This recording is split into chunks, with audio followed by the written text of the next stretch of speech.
Well, look what we have over here, an Opel Grandland, which surprisingly looks like the most Opel-ish vehicle ever. Now, I say this because the Opel cars have had a more Peugeot-ish style to them, or should I say Stellantis style to them. Ever since Stellantis happened, Opel had a bit of an identity crisis. It's like just when they found something in the late 2010s, they slipped straight back into another identity crisis with Stellantis in the way. But now it seems like for this Opel Grandland, this is surprisingly the most Opelish car I've ever seen. So looking towards the front, it's exactly the same as what they've been doing with other recent Opel models. So like you see that Opel Astra over there, this is impeccable. This is great. I like it. Although I'm not quite sure about the continuous headlights, but I guess this is an Opel identity. They always had the chrome that would go all the way until the badge. Now they've replaced it with a lighting, which is good. Although from certain angles you see a PSA Group trait, or should I say Stellantis trait. So as a rule of thumb, whenever you see a proud nose in front of the wheel, that's usually Peugeot or Citroën. They always have this kind of design. But then if you step further away, it has a stronger Opel identity. Now the only thing is that from this angle it does resemble a Volkswagen ID4 a little bit, but then to be fair, the wheels really make it good. And then towards the rear, this is where things get even more interesting. Look at this, Opel in letters. This is great. Although I'm not a fan of this concept, I prefer having a badge, but it doesn't really matter. It looks good. It's great what Opel has been doing with this Grandland.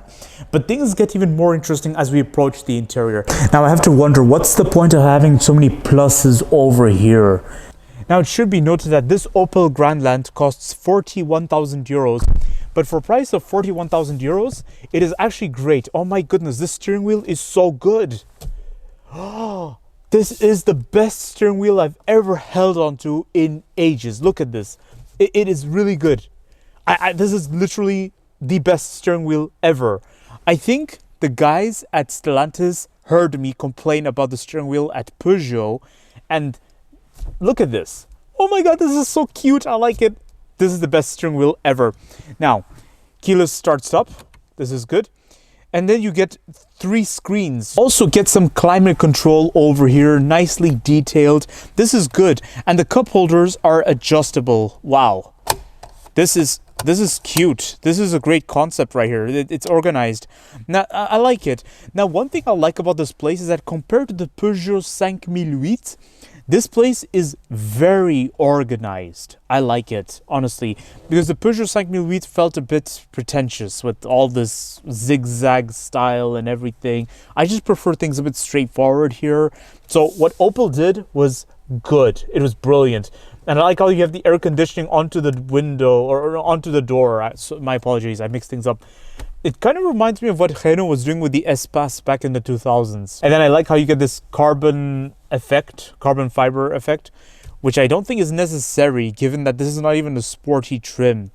But then it's not all pink roses, because I just noticed something a bit questionable. The only questionable thing I'd point out is that if you want identity or to be reminded of the Opel history, this is probably not going to be present in the interior of this Opel. There's no reference to Opel models of before.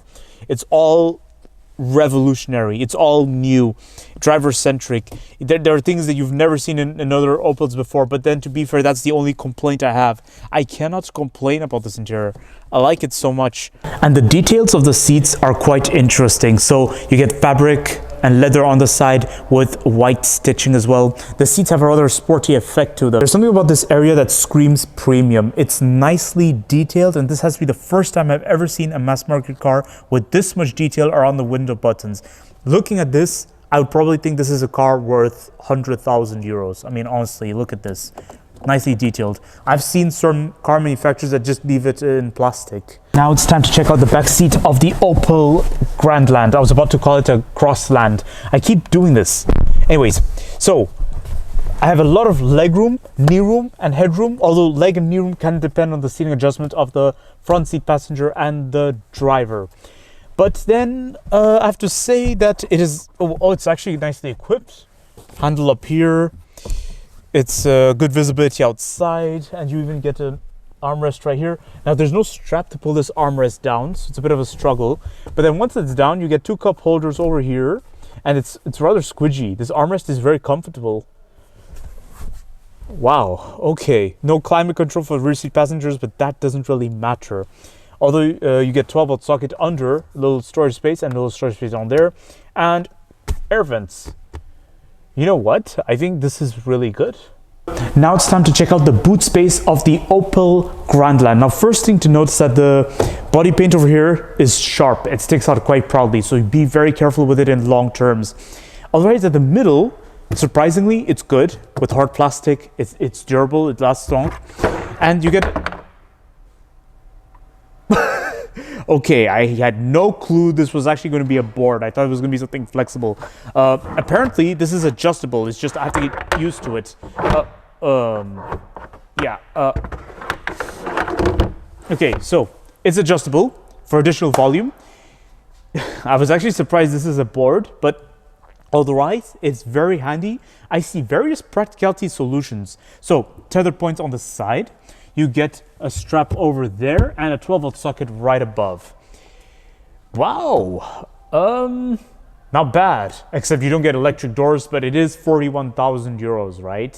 So here's my conclusion of the Opel Grandland 2025. Seems like I received my Christmas gift though, a nice Opel Grandland right here. Now, it's not mine literally, but I have to say this is a good gift because finally we get a real Opel right here, right? The most Opel thing ever. For a price of 41,000 euros, this Opel Grandland has to be one of the best crossover SUV I've ever seen.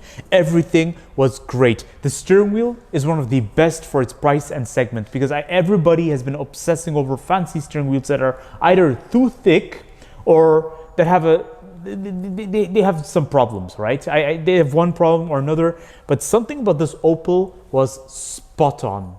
Everything about it, the dimensions, the design, the seats, the option list, everything. It almost ticked every boxes, quite literally. Just the only problem I can really say about this Opel Grandland would be desirability. It's all selective taste. You're gonna love it or you're not gonna love it. You're either gonna like it or you're not gonna like it. And this has been the case with Opel cars historically. You either like their cars or you don't. Me, I was always a big fan of the Opel Insignia. But then for some reason, people had mixed views about it. Some people loved it, some people hated it. They prefer a Volkswagen Passat or something. Whereas in the case of this Opel Corsa, I can't believe I just called it a Corsa. I mean, for the exterior, it looks like an oversized Corsa. I meant Opel Grandland. For this Opel Grandland, I think it's gonna be the same story. Selective taste, but me, I personally love it. It's the most Opel car ever so far. So don't forget to like, comment, and subscribe, and stay tuned for more videos that are on the run. I will see you all next time.